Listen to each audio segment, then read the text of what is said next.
Operation mid night hammer امریکہ کے 3 ایرانی جوہری تنصیبات پر حملے B-2 بمبار طیاروں نے بنکر بسٹر بم گرائے۔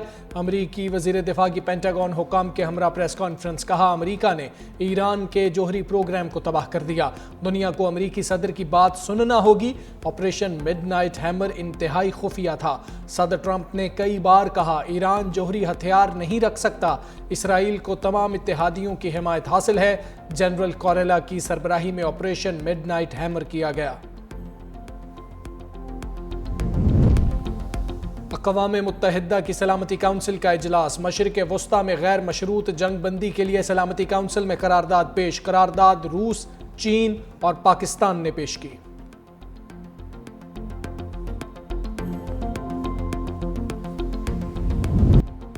جوہری اثاثے محفوظ رہے، ایران کا دعویٰ۔ ایرانی جوہری ادارے نے کہا جوہری تنصیبات کو پہلے ہی خالی کرا لیا تھا، نیوکلیئر سائٹس میں کوئی مواد نہیں تھا جو تابکاری اخراج کا باعث بنے۔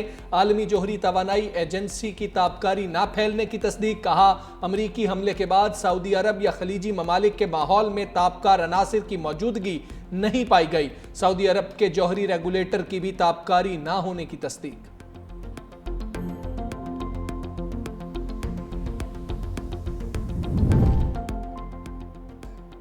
ایران کا امریکی حملے پر جوابی وار۔ ایرانی پارلیمنٹ کی ابنائے حمص بند کرنے کی منظوری۔ سپریم لیڈر آیت اللہ خامنائی نے صدر ٹرمپ کو خبردار کر دیا۔ کہا امریکہ تھوڑا انتظار کرے، حملوں کی سزا ضرور ملے گی۔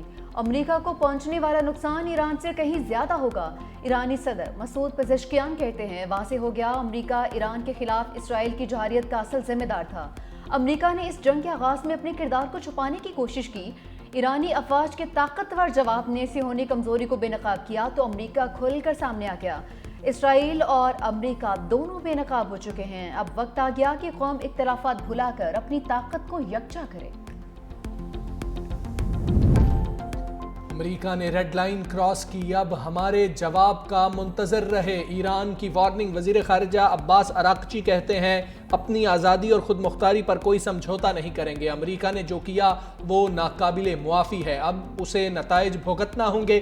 میڈیا کے سوالوں کا جواب دیتے ہوئے عباس اراغچی نے کہا سفارتکاری سے ہم نے نہیں، امریکہ نے انکار کیا۔ خطے میں کسی جنگ کے حامی نہیں لیکن اپنے دفاع کا حق رکھتے ہیں۔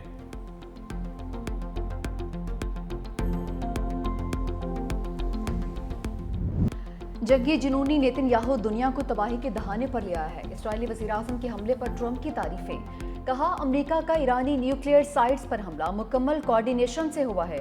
ایران پر حملوں کے فوری بعد صدر ٹرمپ نے ٹیلی فونک رابطہ کیا۔ ایرانی جوہری پروگرام نے ہمارے وجود کو خطرے میں ڈال دیا تھا۔ صدر ٹرمپ کی قیادت نے تاریخ کا نیا محور تخلیق کیا ہے۔ یہ محور مشرق وسطی اور اس سے آگے خوشحالی اور امن کے مستقبل کی طرف چل جانے میں مدد دے سکتا ہے۔ ایران کی جوہری تنصیبات تباہ کرنے پر صدر ٹرمپ کے شکر گزار ہیں۔ ایران کی صہیونی ریاست پر میزائلوں کی برسات۔ اسرائیلی دارالحکومت تل ابیب سمیت مختلف شہروں پر بڑا حملہ۔ شمالی اور وسطی اسرائیل پر بیلسٹک میزائل خیبر شکن داغ دیے۔ تل ابیب اور حیفا دھماکوں کی آوازوں سے گونج اٹھے۔ 24 اسرائیلی ہلاک، 86 سے زائد زخمی۔ اسرائیل کی جانب سے بھی ایران کے مغربی علاقوں کو نشانہ بنانے کا دعویٰ۔ ایرانی میڈیا نے اسرائیلی حملے کی تصدیق کر دی۔ اسرائیلی فوج کا 2 ایرانی ڈرونز مار گرانے کا بھی دعویٰ۔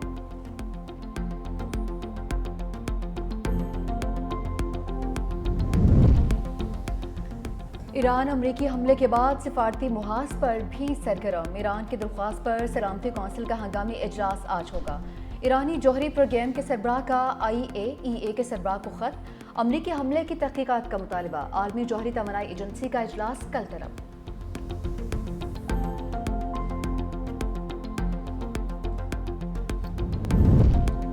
وزیر اعظم نے امریکی حملے کو عالمی قوانین کی خلاف ورزی قرار دے دیا۔ شہباز شریف کا ایرانی صدر مسعود پزشکیان سے ٹیلی فونک رابطہ۔ ایرانی جوہری تنصیبات پر امریکی حملوں کی شدید مذمت۔ کہا امریکہ نے ایرانی جوہری تنصیبات کو نشانہ بنایا جو عالمی جوہری توانائی ایجنسی کے تحفظات کے تحت تھیں۔ اقوام متحدہ کے چارٹر کے تحت ایران کو دفاع کا حق حاصل ہے۔ وزیر اعظم کا امن کے لیے فوری مذاکرات اور سفارتکاری کی ضرورت پر زور۔ ایرانی صدر مسعود پزشکیان نے پاکستان کی حمایت کو سراہا۔ ایرانی عوام اور حکومت کے ساتھ اظہار یکجہتی پر شکریہ ادا کیا۔ وزیر اعظم نے قومی سلامتی کمیٹی کا اہم اجلاس کل طلب کر لیا۔ عسکری اور سول قیادت شرکت کرے گی۔ فیلڈ مارشل عاصم منیر دورہ امریکہ پر شرکاء کو اعتماد ملیں گے۔ ایران اسرائیل امریکہ تنازع پر مشاورت کی جائے گی۔ ایران حملے پر ٹرمپ اور جے ڈی وینس میں اختلافات۔ امریکی میڈیا نے انکشاف کیا، حملے سے قبل امریکہ اور اسرائیل کے اعلیٰ ترین حکام میں ناخوشگوار ٹیلی فون کال ہوئی۔ اسرائیلی حکام نے ایرانی جوہری تنصیبات پر حملے کے لیے انتظار کرنے سے انکار کیا۔ فردو نیوکلیئر پلانٹ پر اکیلے ہی حملہ کرنے کی ضد۔ امریکی نائب صدر جے ڈی وینس نے کہا کہ امریکہ کو اس جنگ کا حصہ نہیں ہونا چاہیے تھا۔ اسرائیل ہمیں جنگ میں گھسیٹ رہا ہے۔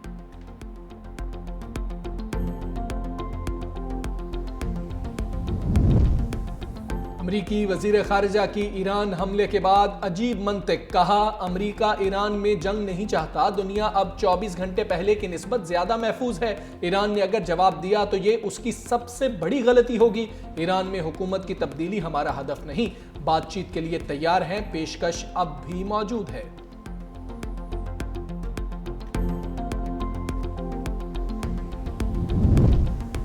ایران پر امریکی حملے سے پوری دنیا ہل گئی۔ سیکریٹری جنرل اقوام متحدہ کا ایران پر امریکی حملے پر اظہار تشویش۔ اینٹونیو گوتریس نے کہا کہ امریکی اقدام سے تنازع تیزی سے قابو سے باہر ہو سکتا ہے۔ امریکی حملے کے عام شہریوں، مشرق وسطیٰ اور پوری دنیا کے لیے تباہ کن نتائج نکل سکتے ہیں۔ روس اور چین کی امریکی حملوں کی شدید مذمت۔ ترجمان چینی وزارت خارجہ نے کہا کہ امریکی حملے اقوام متحدہ کی منشور اور عالمی قوانین کی سنگین خلاف ورزی ہیں۔ چین کا اسرائیل سے فوری جنگ بندی کا مطالبہ۔ روسی وزارت خارجہ نے حملہ غیر ذمہ دارانہ اور بین الاقوامی قوانین کی کھلی خلاف ورزی قرار دیا۔ نائب چیئرمین روسی سیکیورٹی کونسل دمیتری میدویف نے کہا کہ امن کے دعوے دار امریکی صدر نے نئی جنگ کا آغاز کر دیا۔ اس طرح کی کامیابی پر ٹرمپ کو نوبیل انعام نہیں ملے گا۔ امریکی اقدام سے ایرانی حکومت مزید مضبوط ہوئی ہے۔ سعودی عرب، قطر اور عمان کی ایران پر امریکی حملے کی مذمت۔ امریکہ کی جانب سے ایران کی جوہری تنصیبات پر حملوں پر تشویش کا اظہار۔ سعودی عرب کا عالمی برادری سے بحران کے خاتمے کے لیے کوششیں بڑھانے کا مطالبہ۔ قطری وزارت خارجہ نے کہا امریکی حملے بین الاقوامی سطح پر تباہ کن نتائج کا باعث بنیں گے۔ عمان نے کہا امریکی حملے سے جنگ کے مزید پھیلنے کا خطرہ ہے۔ خطے میں کشیدہ صورتحال پر بحرین نے بھی ہنگامی حالت کا اعلان کر دیا۔ ترک وزارت خارجہ نے کہا امریکہ کے ایران پر حملے نے خطے میں عدم استحکام کے خطرے کو انتہا پر پہنچا دیا۔ اسرائیلی جارحیت سے شروع ہونے والا تنازع پورے خطے میں پھیلنے کا خطرہ بن چکا۔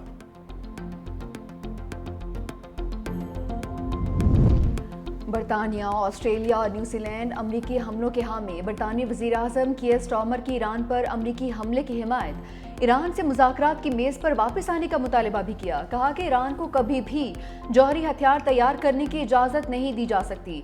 امریکہ نے اس خطرے کو کم کرنے کے لیے کارروائی کی ہے۔ آسٹریلیا اور نیوزی لینڈ کا بھی امریکی حملے کی مذمت سے گریز۔